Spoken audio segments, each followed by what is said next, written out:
Only man has the godlike power to make his surroundings change to fit him, because his environment will change as he changes. A man's environment is a merciless mirror of him as a human being. And if he thinks his environment can stand a little improvement, all he has to do is improve, and his environment will improve to reflect the changing man. There's this mysterious subconscious mind of yours, and it runs below the awareness of your conscious awareness. So you're not usually even aware of what's going on in there, like what it believes or how it limits your life. The reason it is so powerful is because it stores all of your memories, all of your feelings and emotions, and most importantly, all the limiting beliefs you've acquired since you were born. You need to understand the subconscious mind of yours.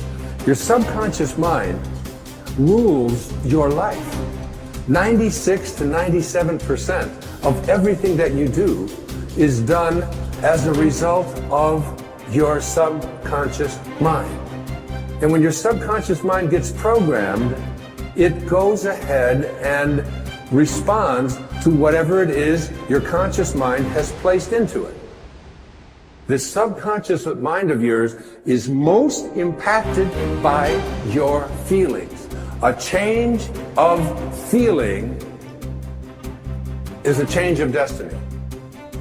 I think that we define reality with our senses, and I think that is one of the biggest illusions. So the fundamental question is, can you believe in a future that you can't see or experience with your senses yet, but you've thought about enough times in your mind that your brain has literally changed to look like the event has already occurred? Now, the latest research in plasticity says that's absolutely possible. And can you select a new possibility in the quantum field and begin to emotionally embrace that future every single day to such a degree that your body, as the unconscious mind, the objective mind, does not know the difference between the experience in your life that's creating the emotion and the emotion that you're fabricating by thought alone, to the degree that you begin to signal new genes and new ways to change your body to look like the experience has already happened. Begin to act as would the person you most want to become. Now that is, if you were already in possession of the goal you're shooting for, how would you conduct yourself in all of your affairs? Well, do it now, and tomorrow, and the next day. Begin now to act the part of the person you most want to become, and you'll end by becoming that person. Subtly, in little ways, in the way you dress, in the way you talk, in the unfailing courtesy you show to every person with whom you come in contact. Begin to act the part of the person who has already achieved that which you're shooting for. The German philosopher Goethe gave us the secret when he said, before you can do something, you must first be something. When you behave like the person you most want to become, the things that person would have will tend to come to you. It's simply cause and effect. Don't be in too big a hurry. It takes longer to build a skyscraper than a chicken coop. Build slowly, steadily, and well. Then when you make it, you'll keep it. You'll stay on top. Your self-concept is your operating system. Everything that you produce on the outside is determined, modified, affected in some way by your self-concept. You cannot change what is being produced on the outside without changing your operating system. You always perform on the outside based on how you think on the inside. Now there are laws. The law of belief says that your beliefs become your realities. But the things that you believe may not necessarily be true. However, if you believe them intensely enough, they will become true for you. The law of attraction says that you attract into your life people and circumstances in harmony with your own thoughts. And your own thoughts may be positive or negative. They may be uplifting or depressing, but whatever, you'll attract people and circumstances just like them. The law of expectation says that your expectations tend to become your own self-fulfilling prophecies. In other words, what you expect to happen usually does. For instance, your expectations could be that you are destined to have an extraordinary life and be extremely successful. Is that no matter what happens, it's all part of a learning process that is leading you inevitably to great success, happiness, and accomplishment. And if you absolutely expect that to be true, if that's your fundamental belief, then over time that will become true. You'll be able to throw off the ups and downs of life. You'll be able to ignore the negative influences around you. If you confidently expect to be a great success, then by gum, you sure will be. No matter what people tell you, you just say, well, it'll be all right. Everything will work out fine. And we know that an attitude of confident expectation is a hallmark of highly successful people. They just expect to succeed more than they fail. They expect to keep making progress. They just confidently expect it. And surprise, surprise, your expectations affect your realities. What you experience on the outside is determined by how you think on the inside. As they say, you are not what you think you are, but what you think you are. Here's 2 excellent questions to jot down. And this is for mature people now, because these are kind of tough questions, especially one. Here's the first question. What's got you turned on? That's a good list to make. Here's what's got me turned on. Here's what's got me up early, staying up late, maximizing my abilities all day long. Here's the list of what's got me turned on. Now here's the next question. What's got you turned off? How come you don't have the zest and the vitality and the appetite for daily accomplishment? I started making a list of the things that had me turned off. And once I got that settled and then started making a list of what had me turned on and what would turn me on in the future, my life has never been the same. It was like a revolution, a personal revolution, a 180-degree turn. I can't say it's strong enough.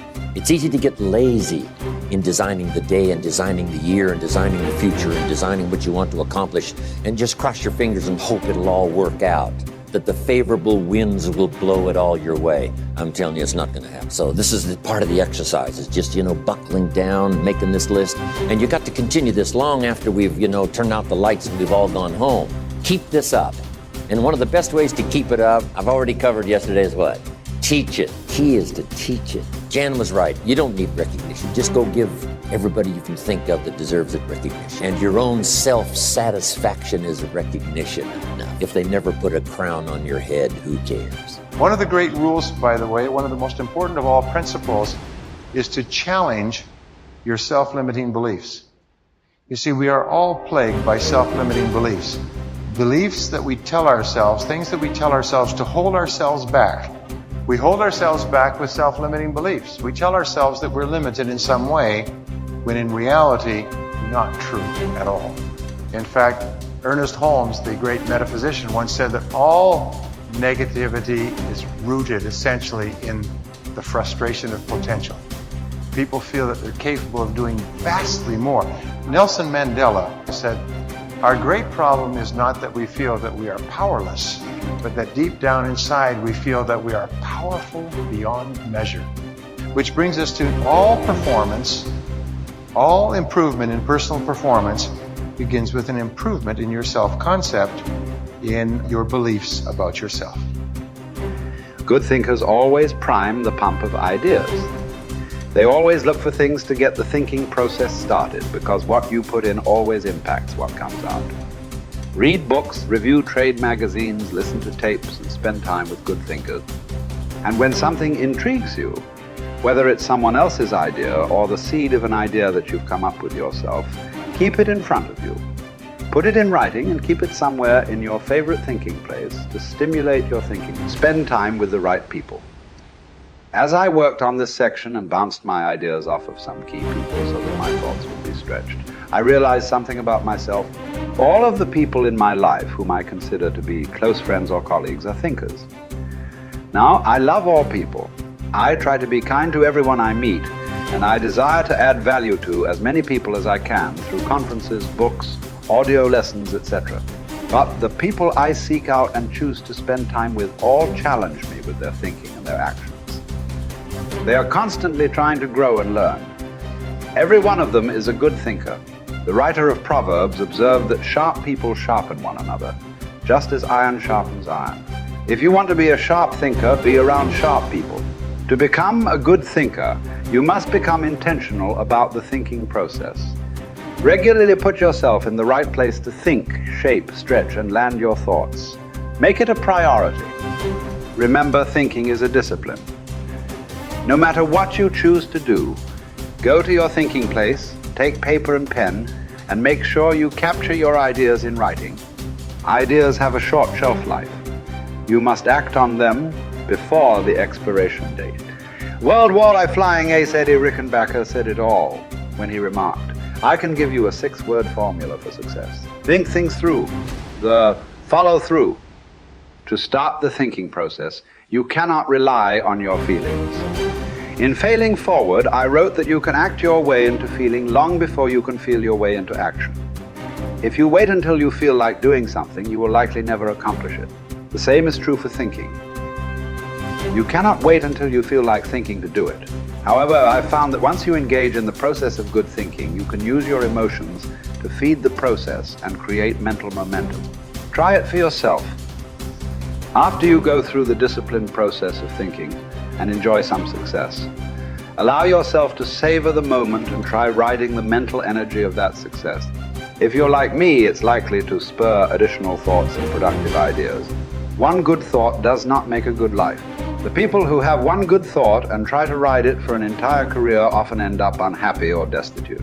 They are the one-hit wonders, the one-book authors, the one-message speakers, the one-time inventors who spend their life struggling to protect or promote their single idea.